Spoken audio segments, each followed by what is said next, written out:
Welcome to Loleventvods. Watch the highlights of today's First Stand 2025 matchup. Kind of looking to set up these dives, but you're not really setting up the dives for anyone. It's a bit weird. Way and Ivor, and Way just throws down the AoE team shield with the WW. Oh, I know. Throwing up Ivor and shield. I'm secured here by that duo of Targamas and Yike. And maybe looking towards Zeka. Yep, counter gang position here from Peanut as he's moving in, but Yike going to turn up as well. The flash comes out from Zeka, and HLE are just going to be fashion. And Yike, yep. There is no flash available here for Zeka as he comes out. Crushing Maw going to come on through there as Trigger Seed going to land, but Vladdy in a lot of trouble. Zeka not going to walk to the side of that wall, and Yike no damage with himself alone. So and KC Zeka, I think if he has flash, he probably goes to the play, but Vladdy has flash, he doesn't, right? So doesn't go back to try and actually get the execute. The one thing that will happen because of this, with Yike showing mid, is that Peanut will be able to pick up the Grubs. And the one thing that we do always talk about with Ivor is that his solo jungle take of epic objectives is just really, really bad. Definitely needs help, so he's looking to make an impact towards bot so that he can free up Kalist and Targamas to help him out, take that objective down. You can see that they're super aware of this, though. They're playing so far back. You know, Braum only taking the cannon with a target on charge from max range. Walks it up, and again, I think that they've been pretty good at creeping track where Yike is, baiting him in. And Zeus has been able to basically just lane in isolation in the 1v1, where obviously the Gnar is going to have a really good time. The Aatrox pick was always both a pick away as well as just a neutralizing pick, as we often see him use, because he gets to lane pretty decently into effectively anything. And I've always felt like Zeus is just such a confidence player, right? When he is playing really well, he can just play even. And you can see here on this bottom side, it's a slight advantage as Chains of Corruption do fly forward. Kalist, a lot of pressure on him right now as, even that piercing arrow as the flash has to come out. Glacial Fissure following here by... That is kind of where they have spent their resources at the cost of these side lanes getting pressured. Peanut starts it up again. 6 Grubs for a Gnar composition would be huge. There's also been, as we talked about, the continuous pressure for Viper and the Light in the spot side. A response is coming through as the swap is there, the TP to follow. I don't think Peanut should be allowed to get all of these. He doesn't have his, or he still has a smite. They're just not coming to contest, though. I mean, you have your bot lane top, but you're just going to let him do it in your face. Yep, he's still got smite, so Yike might be able to come over and try and contest as far as that is concerned, but that is Peanut just taking it away. 6 Grubs, that's feats of strength as well. For me, after the previous game, though, is how good the team fighting looked as Targamas. Yeah, Chains of Corruption smashed into the wall there as well, and he decides to turn it into a bit of an engage because he has nowhere else to go. That's first blood somehow here at 12.5 minutes, going over to Viper. As Kalist going to be pushed out of this one as well, and HLE, they'll take that for KC. But they won game 1, right? We can hold on to that. It's the team fighting, right? That was, for me, KC was doing so much better, particularly with Hanwha's strength being team fighting. So that's something that I think they can still rely on. But it's, again, Gold League, it just keeps on climbing slowly and steadily. And if they're not careful, they are just going to get choked out of this game.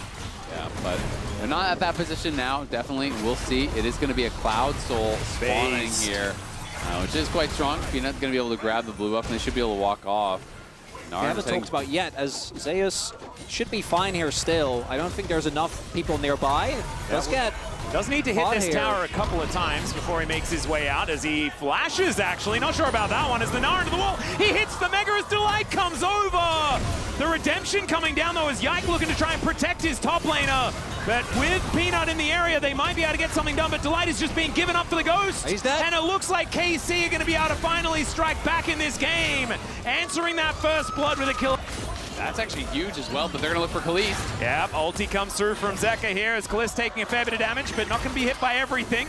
Zeka needed to land that other one. Piercing arrow going to go wide there as well. I reckon give yourself a bit of a thumbs up there. It's the first time we haven't seen a thumbs up, and that was the most expected one. I mean, that was a really nice sidestep on a couple of those different spells. Great for Kana to be able to grab a kill there and equalize things somewhat here in that top lane.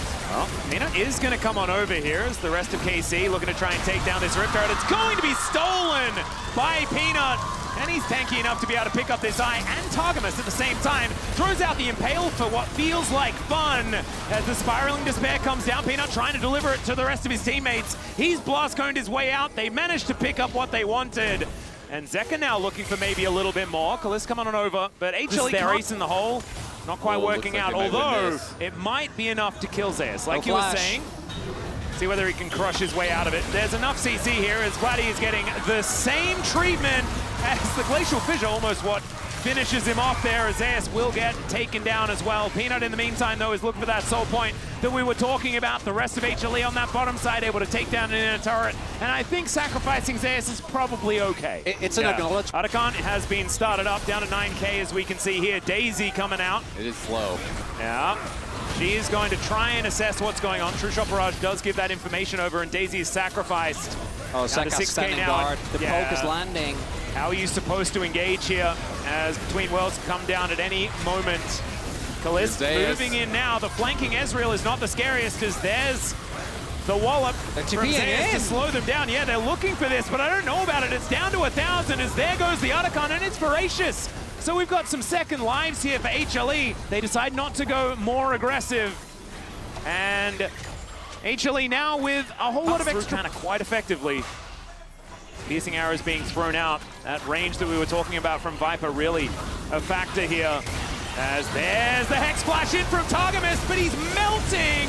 They kind of ignore him here as he gets stunned up. Chains of Corruption do go wide though, as Delight taking a lot of damage, but the poke, the artillery fire here from Viper is just ludicrous, and Kalist getting thrown out of the battle. Zeus still extremely healthy. As Zeka on this flank angle, and they will be able to take the soul, but one more can they get? Exactly right, Zeka finding almost everyone with that one, as down goes Vladdy. Canna just realizing that someone will have to die. It may as well be him, as Zeka gets another one in the fight. That'll be Soul as well. Great. And Zeka is looking really, really good, and this is not his flavor of champion either, as Peanut looking aggressive, finds the Impale. They're happy to just grab any target, as Daisy and Targamas both going down in unison. And Zeus is just zoning everyone away. Yike segmented off as well. He'll just explode. Concussive blows holding him in place. And HLE towards the enemy nexus, and there is nothing stopping them. Yeah, they get that kill. They know they just need Yike, and then the Baron is going to be free, and they can even go for Vladdy at the same time. He gets tagged. Yeah, Winter's Bite coming on through there, as there's the stun, and Vladdy going to be taking a lot of damage. Does manage to almost kills Zeus. To make it look close. Yeah, as his health bar doesn't move because he hits Mega Gnar at exactly the right time. I'm tilted on his behalf. Yeah, when the engage Braum plays were like the low. Yeah. Is he wise? Enough, maybe. Well, he is now moving the wrong direction. Is this the right direction? Yeah, Cloud Soul is also just kind of obscene. He's fine. As, yeah, Kalist is the one that's in trouble as the Impale comes through. Zeka there for the follow-up damage, and this Ezreal nowhere he can go, and Zeus turns it into an engage opportunity onto Vladdy. That's, I think, demonstrating just how far behind KC are this game, as they'll move up towards this inhibitor on the top side. The base just in ruins. As HLE, I think they're done here with game number 2. They're going to make it a best of 3 as they take down the second. As KC pretty happy. They have that 1-game buffer. They can use this as an opportunity to go back to the drawing board and figure something else out. But this one was all HLE all the time. And this team looks real angry with dropping a game in this series. Yeah, Nexus, I think, ends up falling to mostly minions, as that felt personal. They're in the fountain. I mean, you saw Zeus actually still sitting in his seat there as well.